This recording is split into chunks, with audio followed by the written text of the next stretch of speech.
What I think the administration could do better is the tone with which they're describing this. That immediately when an incident like this happens, they come out guns blazing, that we took out a violent terrorist, hooray.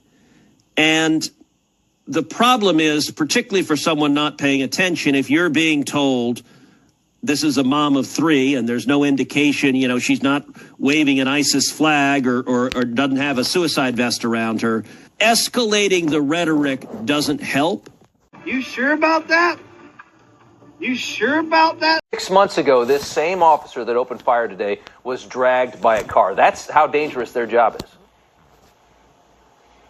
Well, listen, and you are right that this is the direct result of the inflamed rhetoric that Democrats have been directing at ICE and Border Patrol and law enforcement for years. We've seen now the left-wing mayor of Minneapolis say to ICE, get the F out of town, although he did not abbreviate the word. No.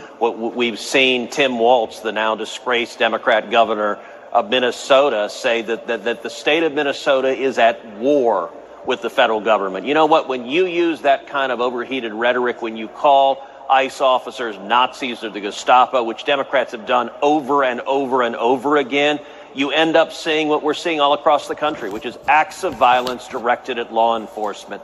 I was in Dallas just after a deranged gunman opened fire at ICE officers there because he had been listening to the deranged left-wing rhetoric. And sadly now, what we're seeing real time, what you just aired, is Democrats in Minnesota and across the country are cheering on for people to riot. They are cheering on for a replay of the Black Lives Matter and Antifa riots. They want shops burned. They want violence to occur. And the normalization of political violence, it is dangerous and it is wrong. Yeah, make no mistake. It was a crime, and these lawless thugs. This isn't the Fox News interview.